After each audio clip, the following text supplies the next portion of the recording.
প্রশ্ন করি আপনাকে, আপনি সারাদিন পরিশ্রম করেন কেন? মাসের শেষে বেতন আসে, কিছু বিল যায়, কিছু বাজারে যায়, আর বাকিটা ধীরে ধীরে গায়েব। তারপর আবার পরের মাস।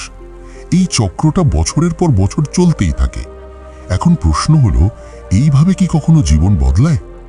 সমস্যা পরিশ্রমে না, সমস্যা হলো আমরা টাকা উপার্জন করতে শিখেছি, কিন্তু টাকা দিয়ে টাকা বানাতে শিখিনি।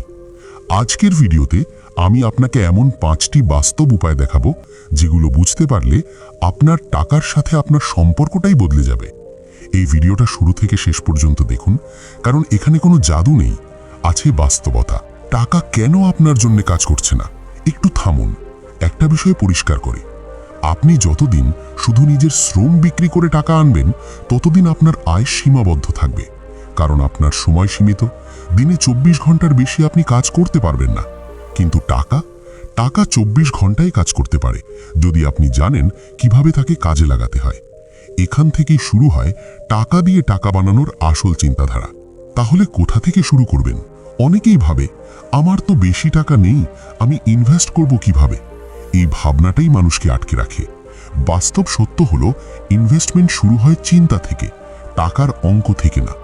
এখন আমি ধাপে ধাপে বলবো সেই 5টি উপায়, কিন্তু একটার পর একটা নয়। আগে বুঝবেন কেন এই পদগুলো কাজ করে। উপায় 1, শেয়ার ও বিজনেসে অংশীদার হওয়া, ওনারশিপ মাইন্ডসেট। প্রথম যে জিনিসটা ধনী মানুষ করে, তারা শুধু কাজ করে না, তারা মালিক হয়। মালিক মানে শুধু দোকানদার হওয়া না, মালিক মানে কোনো কোম্পানি, কোনো ব্যবসা, কোনো সিস্টেমের অংশ হওয়া। শেয়ার বা অংশীদারিত্বের মূল ধারণা এখানেই। যখন আপনি একটি ভালো ব্যবসার অংশ হন, আপনি কাজ না করলেও সেই ব্যবসা কাজ করে। এটা দ্রুত ফল দেয় না, কিন্তু ধীরে ধীরে শক্ত ভিত তৈরি করে। এখানে সবচেয়ে জরুরি বিষয় হলো ধৈর্য এবং বোঝাপড়া। কিন্তু এখানেই বেশিরভাগ মানুষ ভুল করে। মানুষ তাড়াতাড়ি ফল চায়, 1 মাসে টাকা ডাবল করতে চায়, আর সেখানেই তারা ভুল সিদ্ধান্ত নেয়। টাকা দিয়ে টাকা বানানো মানে ঝুঁকি না নেওয়া না, ঝুঁকি বুঝে নেওয়া। উপায় 2, নিজের দক্ষতায় টাকা লাগানো, স্কিল অ্যাজ অ্যান অ্যাসেট। এখন একটা গুরুত্বপূর্ণ কথা বলি, আপনি আজ সব টাকা হারান, কিন্তু আপনার স্কিল থাকে, আপনি আবার দাঁড়াতে পারবেন। কিন্তু টাকা থাকলেও স্কিল না থাকলে আপনি সব সময় অন্যের উপর নির্ভরশীল থাকবেন। যে স্কিল আপনার আয় বাড়াতে পারে, সেই স্কিল হলো এক ধরনের অ্যাসেট।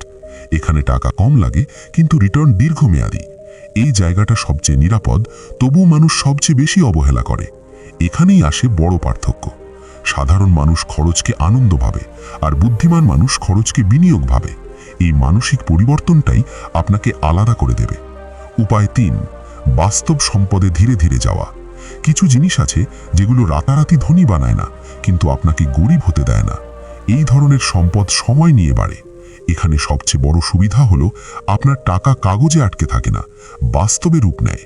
যারা দীর্ঘমেয়াদে স্থির থাকতে চায়, তাদের জন্য এই পথটা খুব গুরুত্বপূর্ণ। কিন্তু শুধু জমালেই হবে না। অনেকেই শুধু জমায়, কিন্তু পরিকল্পনা করে না।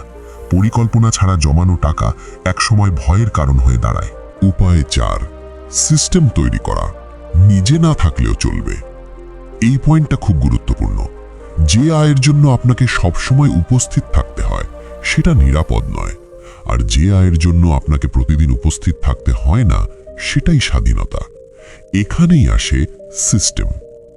একবার সময়, চিন্তা আর পরিশ্রম দিয়ে একটা সিস্টেম দাঁড় করালে সেটা আপনাকে অনেক দিন সাপোর্ট করে। এখানেই মানুষ ধৈর্য হারায়। শুরুতে ফল কম আসে, মানুষ ভাবে এটা দিয়ে কিছু হবে না, কিন্তু যারা টিকে থাকে তারাই পরে সবাইকে ছাড়িয়ে যায়। উপায় 5, ডিজিটাল অ্যাসেট, যেটা থামে না। এখন সময় বদলেছে। আজ এমন সম্পদ আছে যেগুলো আপনার ঘুমের মধ্যেও কাজ করে। শুরুতে পরিশ্রম বেশি, ফল ধীরে আসে, কিন্তু একসময় এই অ্যাসেট আপনার আয়ের ভিত্তি হয়ে দাঁড়ায়। এটা ভবিষ্যতের জন্য প্রস্তুতি।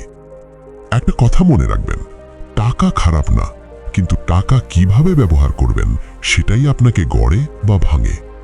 আজ আপনি যদি সিদ্ধান্ত নেন আমি টাকা দিয়ে টাকা বানানো শিখব, তাহলে সময় লাগবে, কিন্তু দিক বদলাবে। এই ভিডিওটা যদি আপনাকে একটু হলেও নতুনভাবে ভাবতে বাধ্য করে, তাহলে একটা লাইক দিন। কমেন্টে লিখুন কোন উপায়টা আপনাকে সবচেয়ে বেশি ভাবাচ্ছে। আর এমন বাস্তব, সাজানো, মানুষের জীবনের সাথে মিলে যাওয়া এমন ভিডিও পেতে চ্যানেলটি সাবস্ক্রাইব করে রাখুন, কারণ সামনে আরও গুরুত্বপূর্ণ কথা আসছে।